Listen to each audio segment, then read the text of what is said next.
Hi.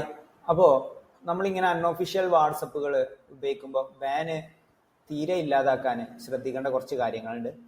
അത് ചെയ്താൽ നമ്മളെ വാട്സപ്പ് ഒരിക്കലും പോവില്ല. അപ്പം ഞാനൊക്കെ ഉപയോഗിക്കുന്ന വാട്സപ്പുകളൊന്നും തീരെ ഇതുവരെ പോയിട്ടില്ല, ബാനായിട്ടില്ല.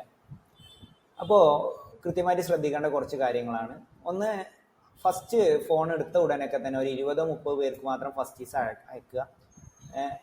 ഒരു ദിവസം തന്നെ ഫസ്റ്റ് ദിവസം തന്നെ ഒരുപാട് മെസ്സേജ് അയക്കാതിരിക്കുക. 20-30 സെറ്റ് ചെയ്ത് വെക്കുക. പിന്നെ പതിയെ പതിയെ എന്ത് ചെയ്യുക, കൂട്ടി കൊണ്ടുവരിക. അങ്ങനെ 20-30-40 അങ്ങനെ ഒരു 1 വീക്ക് കഴിഞ്ഞ് നമുക്കൊരു 100 മെസ്സേജൊക്കെ ഒരു ദിവസം സിമ്പിളായിട്ട് അയക്കാം. അപ്പോൾ ഒരൊറ്റ നമ്പറിൽ കേട്ടോ. അപ്പോൾ ഒരു 100 മെസ്സേജൊക്കെ പിന്നെ 150 ആക്കാം. അങ്ങനെ കൂട്ടി കൊണ്ടുവരാം. പിന്നെ ഓരോ മെസ്സേജിനും ഇടവേള കൊടുക്കണം. 5 മിനിറ്റ് മുതൽ 30 മിനിറ്റ് വരെ ഇടവേള കൊടുത്താൽ ഫുള്ളി സേഫാണ്.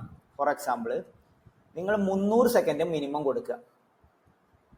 അങ്ങനെയാണെങ്കിൽ ഒരിക്കലും നിങ്ങളത് പോയില്ല. മിനിമം 300 സെക്കൻഡ് ടു ഒരു 300 to 600 ഗ്യാപ്പ് വിട്ടാൽ തീരെ പോയില്ല.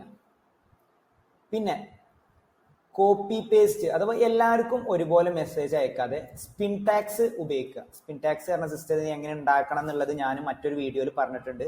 അത് കൃത്യമായി ഫോളോ അപ്പ് ചെയ്താലും മെസ്സേജുകൾ ബാൻ ആവില്ല. കാരണം എന്താ വെച്ചാൽ ഒരേ മെസ്സേജ് അയക്കുമ്പോഴാണ് വാട്സപ്പിന് ഇത് പരസ്യമാണെന്ന് മനസ്സിലാവുക. ഡിഫറെന്റ് മെസ്സേജ് ആണെങ്കിൽ അത് മനസ്സിലാവില്ല.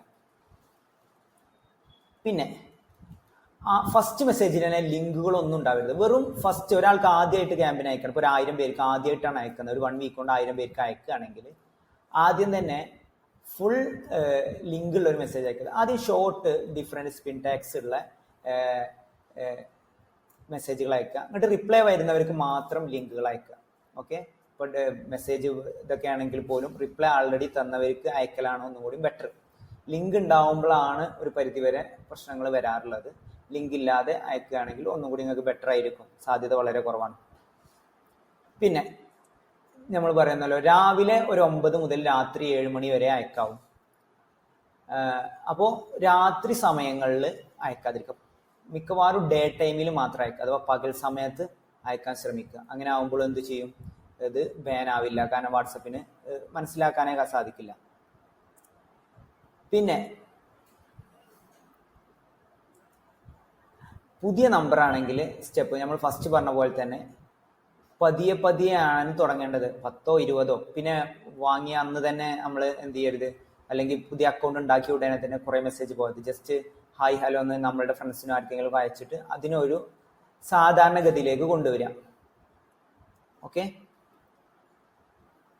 പിന്നെ കസ്റ്റമറുടെ അനുമതി വാങ്ങാറിയും, അഥവാ നിങ്ങൾക്ക് ഇങ്ങനെ ആവശ്യമുണ്ടോ അല്ലെങ്കിൽ വേണ്ട, യെസ് ഓർ നോ ക്വസ്റ്റ്യൻസ് ചോദിക്കുക ഫസ്റ്റ്.